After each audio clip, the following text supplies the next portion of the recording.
தமிழ் மக்கள் அனைவருக்கும் வணக்கம் நண்பா. இந்த வீடியோவில் நம்ம என்ன கவர்மெண்ட் ஜாப் பார்க்க போகிறோம்னு பார்த்தீங்க அப்படின்னா, தமிழக அரசு வழங்கக்கூடிய தமிழக மாநகராட்சியில் பார்த்தீங்கன்னா கவர்மெண்ட் வேலை வந்து அறிவிச்சிருக்காங்க. அதை பற்றி இந்த வீடியோவில் நம்ம ஃபுல் டீட்டெயில்ஸாக வந்து நம்ம பார்க்க போகிறோம்.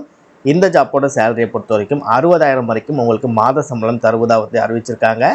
இந்த ஜாப்புக்கு ஆண்களும் சரி பெண்களும் சரி அப்ளை பண்ணிக்க முடியும். எந்தவித எக்ஸாமினேஷனும் இல்லாமல் இந்த ஜாப்பில் உங்களை செலக்ட் செய்வதாக அறிவிச்சிருக்காங்க. இது ஒரு நல்ல ஆப்பர்ச்சுனிட்டி. ப்ராப்பராக அந்த ஜாப்பை யூஸ் பண்ணிக்கோங்க. நெக்ஸ்ட் அந்த ஜாப்க்கு நீங்கள் எப்படி அப்ளை பண்ணணும், என்ன மாதிரி விஷயங்கள்லாம் இருக்குது அப்படின்றத டீட்டெயிலாக வீடியோக்குள்ளே தெளிவாக நான் எக்ஸ்பிளைன் பண்ண போகிறேன். ஸோ ப்ராப்பராக வீடியோவை கண்டினியூ பண்ணுங்கள். இதுதான் நண்பா அவங்க அஃபீஷியலாக ரிலீஸ் பண்ணியிருக்க நோட்டிஃபிகேஷன். இந்த நோட்டிஃபிகேஷனுக்கு கீழே பார்த்தீங்க அப்படின்னா நீங்கள் அப்ளை பண்ணக்கூடிய அப்ளிகேஷன் ஃபார்ம் உங்களுக்கு வந்து கிடச்சிரும். ஸோ உங்களுக்கு இதுதான் பார்த்தீங்கன்னா இந்த ஜாப்க்கான கவர்மெண்ட் சைட்லேருந்து அஃபீஷியலாக ரிலீஸ் பண்ணியிருப்பாங்களே, கவர்மெண்டோட அஃபீஷியல் வெப்சைட் இருக்கு இல்லையா. ஸோ அதுதான் பார்த்தீங்கன்னா இந்த வெப்சைட். ஓகேவா, இந்த ஜாப் உங்களுக்கு சூட்டபுளாக இருக்குது, அப்ளை பண்ண தயாராக இருக்கீங்க அப்படின்னா உங்களுக்கு இந்த கவர்மெண்டோட அஃபீஷியல் வெப்சைட் லிங்க், நெக்ஸ்ட் நீங்கள் அப்ளை பண்ணக்கூடிய நோட்டிஃபிகேஷன் அப்ளிகேஷன் லிங்க், இது எல்லாமே பார்த்தீங்கன்னா கீழே டிஸ்கிரிப்ஷனில் உங்களுக்கு தனித்தனியாக கொடுத்துருப்பேன். ஸோ உங்களுக்கு என்ன லிங்க் தேவைப்படுதோ அதை கிளிக் பண்ணி ஒன் டைம் செக் பண்ணி பார்த்துட்டு அப்ளை பண்ணுங்கள். இதே மாதிரி சூப்பரான கவர்மெண்ட் ஜாப் பற்றி நீங்கள் ஒன்றுக்கு ஒன்று அப்படியே தெரிஞ்சுக்கணும். நீங்களும் ஒரு நல்ல கவர்மெண்ட் ஜாப்பில் ஜாயின் பண்ணி நல்ல சேலரி வாங்கணும்னு நினைக்கிறீங்க அப்படின்னா நீங்கள் நம்ம சேனல் உங்களுக்கு உண்மையிலே ஒரு யூஸ்ஃபுல்லான ஒரு சப்போர்ட்டிவான சேனலாக இருக்குன்னு நினச்சால் மட்டும் மறக்காமல் சேனலை சப்ஸ்கிரைப் பண்ணி பக்கத்தில் இருக்க பெல் சிம்பல் ஐக்கானை கிளிக் பண்ணி ஆல் அப்படின்னு ஆப்ஷன் கிளிக் பண்ணிக்கோங்க. மறக்காமல் இந்த வீடியோ உங்கள் ஃப்ரெண்ட்ஸ் சர்க்கிளுக்கும் ஷேர் பண்ணுங்கள். ஸோ முடிஞ்சளவு வீடியோக்கு லைக் பண்ணுங்கள். முடிஞ்சளவு வீடியோ ஸ்கிப் பண்ணாமல் ஃபுல்லாக பார்த்து எல்லா டீட்டெயில்ஸும் தெரிஞ்சுக்கிட்டு அதுக்கப்புறம் இந்த ஜாப்புக்கு அப்ளை பண்ணுங்கள். ஓகே, இப்போ என்ன மாதிரி ஜாப் போஸ்டிங் கொடுத்துருக்காங்க, என்ன மாதிரி சேலரி, என்ன குவாலிஃபிகேஷன் அப்படின்றத நம்ம பார்த்துடலாம். ஸோ சப்போர்ட் ஸ்டாஃபுக்கு வந்து கொடுத்துருக்காங்க. இதற்கு பார்த்திங்க அப்படின்னா டோட்டலாக 40 வேகன்சி அவைலபிளாக இருக்குது. 8,500 பார்த்திங்கன்னா உங்களுக்கு மாத சம்பளம் சொல்லியிருக்காங்க. இதற்கு நீங்கள் வெறும் 8ஆம் வகுப்பு நீங்கள் பாஸ் பண்ணியிருந்தாலே போதும். அதே நேரத்தில் உங்களுக்கு தமிழில் எழுத படிக்க தெரிஞ்சிருக்கணும். இது இருந்தாலே போதும் இந்த சப்போர்ட் ஸ்டாஃப் ஜாப்புக்கு உங்களால் அப்ளை பண்ணிக்க முடியும். 45 வயதுக்குள்ளே உங்களுக்கு இருக்கணும் அப்படின்ட்டுருக்காங்க. நெக்ஸ்ட்டு மல்டிபர்பஸ் ஹெல்த் ஒர்க்குன்னு சொல்லுவாங்களே, ஸோ அதற்கு வந்து கொடுத்துருக்காங்க. அதற்கு உங்களுக்கு 14,000 பார்த்திங்கன்னா உங்களுக்கு சம்பளம். இதற்கு நீங்கள் பார்த்தீங்கன்னா பாட்னி ஆர் ஜுவாலஜி ரிலேட்டடாக நீங்கள் வந்து 12th ஸ்டாண்டர்ட் எடுத்து நீங்கள் பாஸ் பண்ணியிருக்கணும் அப்படின்ட்டுருக்காங்க. ஸோ கம்பல்சரி நீங்கள் 12ஆம் வகுப்பு நீங்கள் வந்து முடிச்சிருக்கணும் அப்படின்ட்டுருக்காங்க. ஓகே, உங்களுக்கு 35 வயதுக்குள்ளே இருக்குது அப்படின்னா நீங்கள் இந்த மல்டி ஸ்டாஃப் ஒர்க்கர் இருக்காங்களே, மல்டிபர்பஸ் ஹெல்த் ஒர்க்கர் ஜாப்க்கு வந்து உங்களால் வந்து அப்ளை பண்ணிக்க முடியும். நெக்ஸ்ட் வந்து ஸ்டாஃப் நர்ஸுக்கு வந்து கொடுத்துருக்காங்க. இதற்கு உங்களுக்கு 18,000 மாதம் சம்பளம். இதுக்கு நீங்கள் டிப்ளமோவில் பார்த்தீங்க அப்படின்னா டிஜிஎன்எம்னு சொல்லுவாங்களே, பிஎஸ்சியில் வந்து நர்ஸிங் நீங்கள் படிச்சிருந்தாலே போதும் இந்த ஜாப்க்கு வந்து அப்ளை பண்ணிக்க முடியும். உங்களுக்கு வயது 50க்குள்ளே இருக்குது அப்படின்னா தாராளமாக இந்த ஸ்டாஃப் நர்ஸ் ஜாப்புக்கு உங்களால் அப்ளை பண்ணிக்கலாம். ஃபைனலாக மெடிக்கல் ஆஃபீஸருக்கு வந்து கொடுத்துருக்காங்க. இதற்கு உங்களுக்கு 60,000 சேலரி. டோட்டலாக 14 வேகன்சி அவைலபிளாக இருக்குது. இதற்கு நீங்கள் எம்பிபிஎஸ் டிகிரி படிச்சிருக்கணும். அதே நேரத்தில் தமிழ்நாடு மெடிக்கல் கவுன்சிலில் நீங்கள் ரிஜிஸ்டர் பண்ண சர்டிஃபிகேட்டும் இருக்கணும் அப்படின்னு இருக்காங்க. உங்களுக்கு 40 வயதுக்குள்ளே இருக்குது அப்படின்னா நீங்கள் இந்த மெடிக்கல் ஆஃபீஸர் ஜாப்புக்கு அப்ளை பண்ணலாம். நெக்ஸ்ட் இதில் இருக்கக்கூடிய ஒவ்வொரு ஜாப் போஸ்ட்டுக்கும் உங்களுக்கு ஒர்க்கிங் லொக்கேஷன் எங்கே இருக்குது அப்படின்றத போட்டிருப்பாங்க. இப்போ சின்ன ஒரு எக்ஸாம்பிளுக்கு மெடிக்கல் ஆஃபீஸர் வேக்கன்ட் பிளேஸை பொறுத்த வரைக்கும் உங்களுக்கு டோட்டலாக பார்த்தீங்கன்னா ஒரு 14 இடம் வந்து கொடுத்துருக்காங்க. அது என்ன ஜோனில் வருது, நெக்ஸ்ட்டு எந்த அட்ரஸில் வருது அப்படின்றது வந்து கொடுத்துருக்காங்க. ஸோ அதை நீங்கள் ஒன் டைம் செக் பண்ணிவிட்டு உங்களுக்கு கம்ஃபர்டபுளாக இருக்கா அப்படின்றத நீங்கள் செக் பண்ணிவிட்டு கூட உங்களால் அப்ளை பண்ணிக்க முடியும். Next health and wellness centre address கொடுத்துருக்காங்க ஸ்டாஃப் நர்ஸுக்கும். ஸோ இதற்கும் பார்த்தீங்கன்னா ஒரு 10 இடம் வந்து கொடுத்துருக்காங்க. ஸோ அதே மாதிரி தான் ஹெல்த் இன்ஸ்பெக்டருக்கும் பார்த்திங்க அப்படின்னா ஓவராலாக ஒரு 20 பிளேசஸ் வந்து கொடுத்துருக்காங்க.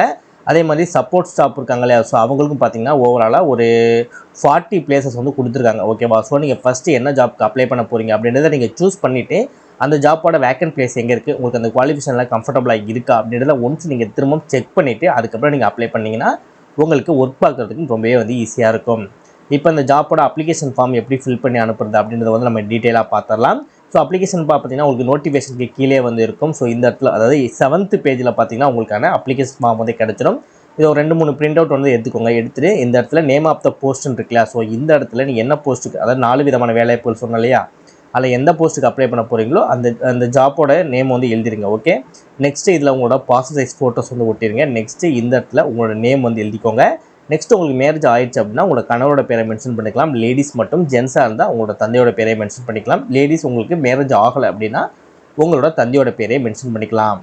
டேட்டு, மந்த்து, இயர் இருக்க மாதிரி உங்கள் டேட் ஆஃப் பர்த் கொடுத்துக்கோங்க. உங்களோட வயது, நெக்ஸ்ட்டு உங்களோட கல்வி சான்றிதழ் என்ன படிச்சிருக்கீங்களோ அந்த குவாலிஃபிகேஷனு, நெக்ஸ்ட்டு நீங்கள் டிகிரி படிச்சிருந்தீங்க அப்படின்னா உங்களோட டிகிரி குவாலிஃபிகேஷன் வந்து நீங்கள் கொடுக்குற மாதிரி இருக்கும். நெக்ஸ்ட்டு உங்களோட அட்ரஸ் வந்து எழுதுகிற மாதிரி இருக்கும். வீட்டு எண், உங்களோட தெருவோட பெயர், நீங்கள் எந்த ஏரியாவை சார்ந்தவர், எந்த மாவட்டத்தை சார்ந்தவர், எந்த மண்டலத்தில் வரீங்க, என்ன வார்டு எண் என்ன அப்படின்றத ஃபுல் டீட்டெயில்ஸாக வந்து நீங்கள் எழுதுகிற மாதிரி இருக்கும்.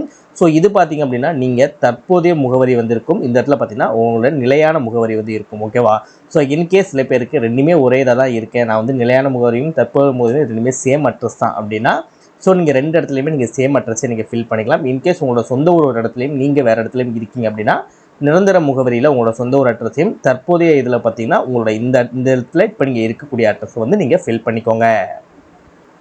நெக்ஸ்ட்டு நீங்கள் எந்த மதத்தை சார்ந்தவர், உங்களோட ஜாதி சான்று என்ன, உங்களோட ஆதார் கார்டோட நம்பர், உங்களோட மொபைல் எண், அதுக்கப்புறம் உங்களோட இமெயில் ஐடிலாம் நீங்கள் கொடுத்துக்கோங்க. நெக்ஸ்ட்டு நீங்கள் கொரோனா காலத்தில் பார்த்தீங்கன்னா பணி புரிஞ்சிருக்கீங்களான்னு சொல்லி கேட்டிருக்காங்க. ஸோ புரிஞ்சிருந்தீங்க அப்படின்னா, அதாவது மெடிக்கல் ரிலேட்டடாக நீங்கள் கொரோனா டைமில் வந்து ஒர்க் பண்ணியிருக்கீங்களா கவர்மெண்ட் சப்போர்ட்டோடன்னு கேட்டிருக்காங்க. இன்கேஸ் நீங்கள் ஒர்க் பண்ணிங்கன்னா எஸ் அப்படின்றத டிக் மார்க் பண்ணுங்கள், பண்ணலை அப்படின்னா நோ அப்படின்றத டிக் மார்க் பண்ணுங்கள்.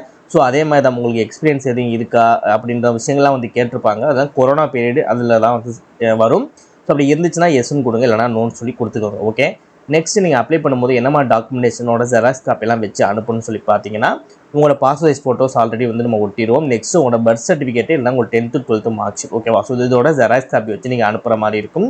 நெக்ஸ்ட் உங்களுக்கு ரெவன்யூ டிபார்ட்மெண்ட்டில் வந்து அந்த வருமான வரி சான்றிதழ் இருக்கு இல்லையா, ஸோ அதோட இதுவும் வச்சு நீங்கள் அனுப்புகிற மாதிரி இருக்கும்.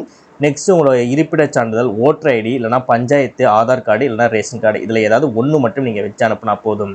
ஸோ எஜுகேஷன் குவாலிஃபிகேஷனை பொறுத்த வரைக்கும் நீங்கள் என்ன ஜாப் போஸ்டிங் அப்ளை பண்ண போகிறீங்களோ அது ரிலேட்டடாக இருக்கக்கூடிய சர்டிஃபிகேட் ஒன்று கேட்டிருப்பாங்க.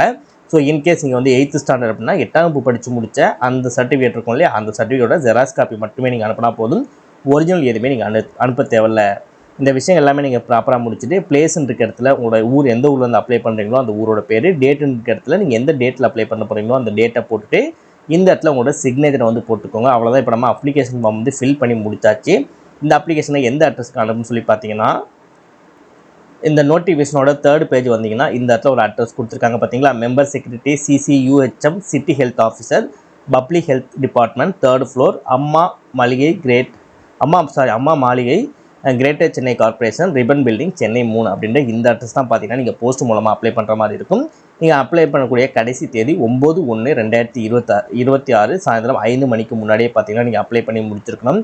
இன்கேஸ் இந்த ஜாப் டீட்டெயில்ஸாக உங்களுக்கு வேறு விஷயங்கள் தெரிஞ்சுக்கணும் அப்படின்னா நீங்கள் இந்த அட்ரஸில் கூட போய் பார்த்தீங்கன்னா உங்களால் வந்து தெரிஞ்சுக்க முடியும். இல்லை ப்ரோ நான் வந்து ஃபோன் கான்டாக்ட் மூலமாக பேச முடியுமானா ஃபோன் கான்டாக்ட் மூலமாக பேச முடியும். இதில் பார்த்தீங்கன்னா அவங்களோட மொபைல் நம்பரும் வந்து கொடுத்துருப்பாங்க. ஸோ 2 நம்பர் வந்து இருக்கும். ஸோ இந்த நம்பருக்கு நீங்கள் கால் பண்ணி கூட பேசலாம். எப்போ பேசலாம் அப்படின்னா திங்கள் டு வெள்ளி வரைக்கும் காலையில் ஒரு 10-11 மணிலேருந்து ஈவினிங் ஒரு 3 மணிக்குள்ளே பார்த்தீங்கன்னா நீங்கள் ஃப்ரீயாக இருப்பாங்க. ஸோ அந்த டைமில் நீங்கள் ஃபோன் பண்ணி அவங்கள்ட்ட இன்னும் எக்ஸ்ட்ரா டீட்டெயில்ஸ் உங்களுக்கு எதுவும் தெரிஞ்சுக்கணும் அப்படின்னா நீங்கள் அதை உங்கள்கிட்ட தெளிவாக கேட்டுட்டு கூட அதுக்கப்புறம் கூட நீங்கள் அப்ளை பண்ணலாம். இல்லை ப்ரோ எனக்கு இனிமேல் சில டவுட்டுகள் இதில் இருக்குது அப்படின்னா உங்களுக்கு என்ன டவுட் இருக்குது அப்படின்றத நீங்கள் ப்ராப்பராக கமெண்ட் செக்ஷனில் சொன்னீங்க அப்படின்னா நான் ப்ராப்பராக வீடியோ வந்து ப்ராப்பராக நான் உங்களுக்கு கமெண்ட்டுக்கு நான் ரிப்ளை பண்ணுறேன். இந்த ஜாப்பை பொறுத்த வரைக்கும் உங்களுக்கு 11 மாத காலங்கள் தான் வந்து இருக்கும்னு சொல்லியிருக்காங்க. ஸோ டெம்பரவரி தான். ஸோ அதையும் மட்டும் நீங்கள் மனசில் வச்சுக்கிட்டு அதுக்கப்புறம் நீங்கள் ஒர்க் பண்ணுங்கள். என்ன ப்ரோ எனக்கு 11 மாதத்துக்கு அப்புறம் என்ன பண்ணுறதுன்னா அது வந்து நெக்ஸ்ட் ஜாப் வரும்போது நம்ம அதை பார்த்துக்கலாம்.